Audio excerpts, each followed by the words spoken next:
감춰둔 내 죄로 인하여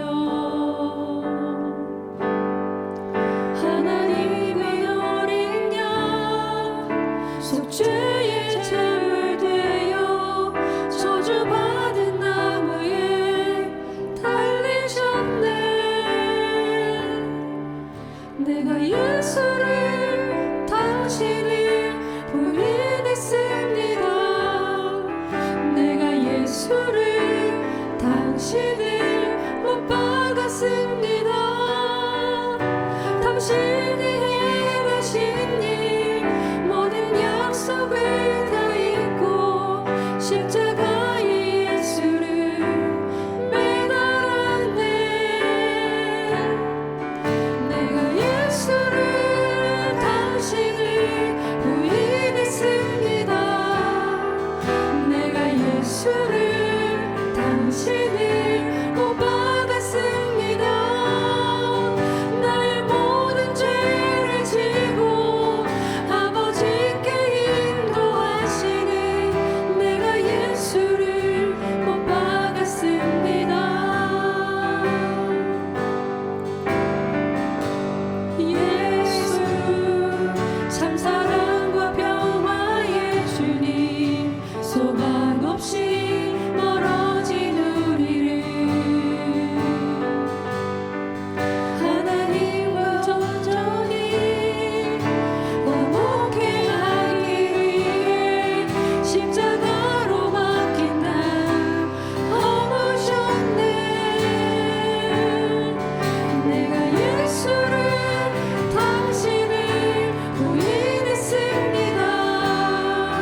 내가 예수를 당신을 못 박았습니다. 당신이 행하신 일 모든 약속을 다 잊고 십자가에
고난주간 셋째 날 하나님이 우리에게 주신 말씀은 요한복음 19장 26절에서 27절 말씀입니다. 예수께서 자기의 어머니와 사랑하시는 제자가 곁에 서 있는 것을 보시고 자기 어머니께 말씀하시되 여자여 보소서 아들이니이다 하시고 또 그 제자에게 이르시되 보라 내 어머니라 하신대 그때부터 그 제자가 자기 집에 모시니라. 하나님의 말씀입니다. 제가 세상에서 사회생활하는 한 공동체의 그룹이 있습니다. 제가 전도사인 것을 압니다. 그분들과 차를 마시게 되는 일이 있었습니다. 전도사가 자세히 무엇을 하는 건지 모르는 분들도 있습니다. 한 분이 저에 대한 질문을 하시게 되었고 교회에 대한 이야기가 자연스럽게 나오다 보니 몇몇 분들이 교회 다니는 사람들에 대한 경험들을 이야기하게 되었습니다. 경험담을 이야기하는데 세상에서 만난 교회에 다니는 사람들, 기독교라 불리는 사람들의 이미지가 좋은 사람에 대한 이야기는 단 한 명도 듣지 못했습니다. 새벽 기도를 매일 다니는데 굉장히 이기적이었던 사람, 교회를 다니면서도 거짓말하고 나의 이익을 취하는 사람들 등 교회와 그리스도인들에 대한 좋지 않은 이미지와 편견을 가지고 있음을 알게 되었습니다. 그 이야기를 듣고 그들이 이야기하는 상황에 대해 충분히 이해할 수 있었습니다. 저도 교회 안에서 자랐지만 저 또한 그들이 말한 교회와 같은 생각을 하며 긴 시간을 살았기 때문입니다. 그 이야기 속에 나온 사람들은 바로 저와 여러분, 우리들의 이야기입니다. 예수님을 믿고 그리스도인이 되고 완전한 사랑으로 살아가고 계신가요? 그렇다라고 대답할 수 있는 사람은 아무도 없을 것 같습니다. 오늘의 말씀을 준비하려 자리에 앉아 요한복음을 처음부터 끝까지 읽게 되었습니다. 요한복음을 묵상하다 보니 다시 한번 붙잡아지고 분명하게 깨닫게 되는 것이 있었습니다. 그것은 바로 예수님의 삶 전체가 사랑이셨다는 사실입니다. 예수님께서는 사람을 사랑하실 때 상황을 따지지 않으셨습니다. 멀리까지 이동하셔야 하는 일을 마다하지 않으셨고 사람들에게 욕을 먹을 수도 있는 자리를 피하지 않으셨습니다. 아픈 사람, 문제 있는 사람, 사람들이 외면하는 사람들에게 예수님은 언제나 먼저 다가가셨습니다. 심지어 사람들이 돌을 들고 위협하는 상황 속에서도 예수님은 그 자리를 떠나지 않으셨습니다. 죽은 나사로를 살리려 가시는 예수님께 제자들은 이렇게 말했습니다. 요한복음 11장 8절 말씀, 유대인들이 방금도 돌을 치려 하였는데 또 그리로 가시려 하나이까? 예수님은 사랑하는 사람을 위해서 위험한 자리도 마다하지 않으셨습니다. 요한복음 13장 1절 말씀, 세상에 있는 자기 사람들을 사랑하시되 끝까지 사랑하시니라. 예수님은 사랑하는 사람을 외면하지 않으십니다. 그리고 예수님은 끝까지 사랑으로 품으십니다. 그것이 예수님의 사랑입니다. 예수님은 우리를 사랑하시되 끝까지 사랑하셨고 그 사랑은 마침내 십자가에서 죽기까지 우리를 사랑하셨습니다. 그 사랑을 우리는 받았습니다. 그리고 그 사랑을 우리는 믿고 있습니다. 그 사랑으로 우리는 구원받은 은혜를 누리고 있습니다. 그런데 그 사랑이 우리 삶 가운데 어떤 모습으로 나타나고 있나요? 우리에게 예수님을 알고도 믿고도 바리새인들에 대한 두려움으로 예수님을 공개적으로 시인하지 않았던 유대 지도자들과 같은 모습이 있습니다. 요한복음 12장 43절 말씀, 그들은 사람의 영광을 하나님의 영광보다 더 사랑하였더라. 세상의 것을 사랑하는데 마음을 빼앗기기 쉬운 우리입니다. 온전한 사랑을 우리는 하지 못합니다. 주변 환경을, 나의 유익과 이익을 더욱 사랑합니다. 내 편이 되어주고 나에게 도움이 되고 나에게 필요가 되어주는 것을 좋아합니다. 그래서 우리의 사랑은 상황에 따라 쉽게 흔들리고 쉽게 멈춰지고 쉽게 포기하게 됩니다. 우리는 나에게 주목하는 것을 사랑이라고 생각합니다. 나에게 집중해주고 나를 바라봐주는 것을 사랑이라고 여깁니다. 그런데 그런 사랑을 받지 못하니까 나도 사랑을 줄 수 없는 것이 당연하다고 여깁니다. 사람들로부터 받은 경험이 별로 없던 것뿐만 아니라 사람들로부터 오히려 배신과 정말 이기적인 모습뿐인 경우가 많습니다. 관계 안에서 부정적인 경험을 하고 나니 관계를 빨리 정리하고 상처를 받지 않는 편이 낫겠다고 결론 짓게 되기도 합니다. 제가 그랬습니다. 그랬다 보니 요한복음 13장 34절 말씀, 새 계명을 너희에게 주노니 서로 사랑하라. 내가 너희를 사랑한 것 같이 너희도 서로 사랑하라. 이 말씀만 들으면 외면하게 되었습니다.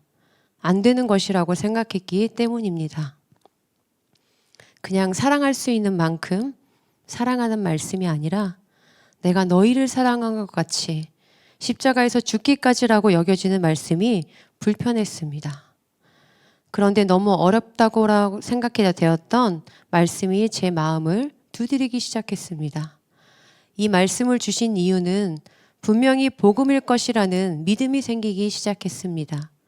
이 믿음 이후에 진짜 요한복음 13장 34절 말씀이 아멘이 되었을까요? 아니요. 다시 또 그 믿음으로 새로운 불편함이 시작되었습니다. 왜냐하면 되지 않았기 때문입니다. 저는 불가능한 자인가요? 그런데 그런 사랑을 이루는 사람의 모습은 또한 어떤 것인가요? 저도 경험해보지 못했는데요. 라며 여러 가지 마음의 갈등이 주님 앞에서 치열해지기 시작했습니다. 그래서 주님께 간절함으로 꽤 오랜 시간 가능한 것이 맞냐는 질문과 함께 알기 원하는 간절함으로 기도하며 몸부림쳤었습니다. 사랑을 주신 줄 알고 믿는다고 말하면서도 나는 그 사랑을 받은 자의 삶처럼 사라지지 않는 몸부림이 우리 모두에게 있습니다. 그런데 사랑이 안 되는 것에 대한 이 씨름이 좌절로 끝나지 않도록 주님은 우리를 끝까지 그 사랑으로 계속 인도해 주십니다. 예수님의 사랑은 사람이 떠나가도 사랑하셨고 배신이 있어도 사랑하셨고 고통 속에서도 사랑하셨습니다. 오늘 말씀을 통해 우리는 십자가 위에서 예수님의 사랑이 어디까지 이어지는지를 보게 됩니다. 요한복음 9장 26절과 27절입니다. 예수께서 자기의 어머니와 사랑하시는 제자가 곁에 서 있는 것을 보시고 자기 어머니께 말씀하시되 여자여 보소서 아들이니이다 하시고 또 그 제자에게 이르시되 보라 내 어머니라 하신대 그때부터 그 제자가 자기 집에 모시니라. 예수님은 십자가 위에서도 십자가 곁에 남아있는 사람들을 보셨습니다. 십자가 위에서 극심한 고통 가운데 계신데도 남은 사람들을 보시고 계셨습니다. 머리에는 가시 면류관을 쓰시고 손과 발에는 못 박혀 피 흘리고 계시는 그 극심한 고통 가운데서도 그 순간에서도 예수님의 눈은 십자가 곁에 서 있는 사람들을 보셨습니다. 그렇게 마지막까지 하나님의 사랑이 무엇인지 말씀해 주시고 계십니다. 이 말씀은 단순히 예수님의 어머니를 한 제자에게 부탁하고 있는 것으로 보여집니다. 그런데 이 상황에서 느껴지는 것은 이런 극심한 고통 속에서도 어머니를 생각하는 아들의 사랑이 느껴집니다. 또 하나는 어려운 부탁을 받은 예수님의 제자의 순종의 사랑이 느껴집니다. 이 사랑들을 통하여서 하나님의 사랑이 전해지고 순종으로 이어져 새로운 관계가 형성되는 것을 보게 됩니다. 아무 상관없는 관계가 함께 사랑하는 가족으로 묶여졌습니다. 십자가에서 십자가 곁에 있는 사람들에게 하신 말씀을 통해 우리에게 주님은 사랑의 경계를 허물라 하고 계십니다. 나만 사랑하는 사랑의 경계를, 내 가족만 사랑하는 사랑의 경계를 허물고 내 곁에 있는 사람을 나와 같이, 내 가족과 같이 사랑하라. 십자가에서 말씀해 주고 계십니다. 헨리 나우엔의 공동체라는 책이 있습니다. 저자 헨리 나우엔을 먼저 간단히 소개해드리자면 네덜란드 출신의 카톨릭 신부이자 존경받는 교수였습니다. 그는 하나님의 사랑에 빚진 자로서 거룩한 부담을 안고 페루의 빈민가로 떠나 그들과 함께 지내다가 대학으로 다시 돌아갔지만 다시 새로운 부르심에 순종하기로 결단하고 생애를 마칠 때까지 캐나다의 발달 장애인 공동체인 라라쉬 데이브레이크에서 살았습니다. 그곳에는 애덤이라는 25살 청년이 있었습니다. 말하거나 걸을 수 없었고 혼자서 옷을 입고 벗을 수도 없었습니다. 삶의 모든 일을 일일이 다 도움을 받아야 했습니다. 완전히 의존적인 존재였습니다. 목욕을 시켜주고 식사를 해주고 모든 일에 시간이 꽤 오래 걸렸습니다. 그럴 때 말을 하지 못하는 애덤을 통하여서 헨리, 진정하세요. 긴장을 푸고 속도를 늦추세요. 다 괜찮다는 걸 믿으세요. 라고 알려주었다고 합니다. 그리고 그를 알아갈수록 그의 삶의 열매가 얼마나 풍성한지를 깨닫는다라고 고백하고 있습니다. 그 이유가 무엇이었을까요? 애덤을 돕기 위해 사람들이 모였습니다. 애덤을 돌보는 일은 육체적으로 힘겨운 일입니다. 힘이 필요한 일입니다. 때론 인내도 필요했을 것입니다. 그렇게 그들은 애덤을 도우면서 하나님의 사랑을 누린 것입니다. 아무런 관계없는 사람들이 모였습니다. 발달장애를 가진 사람들이 모인 공동체입니다. 그곳에 가족이 아닌 주님의 마음을 가진 사람들이 또 모여 하나의 공동체를 이루고 있습니다. 서로에게 맡기고 맞는 경계를 넘어가는 사랑, 서로를 통해 존재로서 완전히 사랑받는 하나님의 사랑을 경험하였기 때문입니다. 우리도 이 사랑을 하나님께 받았습니다. 우리가 사랑받을 만해서 자격이 있어서 사랑받지 않았습니다. 사랑받을 자격 없는 우리에게 주신 선물과 같은 은혜의 사랑입니다. 죄로 인해 원수된 존재인 우리와 단절되었던 경계를 허물어 주신 사랑을 주셨습니다. 그 사랑이 바로 십자가에서 이루신 사랑입니다. 그 사랑으로 우리와 함께 하십니다. 그 사랑으로 우리도 살아가는 존재가 된 것입니다. 저에게 시작된 사랑이 되지 않는 몸부림이 그냥 그렇게 안 되는 절망으로 끝나지 않았습니다. 내가 그리스도와 함께 십자가에 못 박혔나니 이 말씀에 비추어져 서로 사랑하란 말씀이 저에게 이해되어지고 믿어졌습니다. 나의 죽음으로 주님이 나를 죽기까지 사랑하신 그 사랑으로 내 자아의 죽음을 믿음으로 사랑할 수 있는 자임이 믿어졌습니다. 내가 받은 만큼만 흘려보내는 것이 아니라 예수님이 사랑하시는 그 사랑으로 살아가는 것이었습니다. 내가 그 사람에게 사랑받았기에 때문에 사랑할 수 있는 것이 아니라 내 안에 계신 예수님이 그 사람을 사랑하시기 때문에 기꺼이 사랑할 수 있는 것이었습니다. 내 사고와 경험의 경계가 무너지고 십자가 은혜를 바라보는 눈이 열어진 은혜였습니다.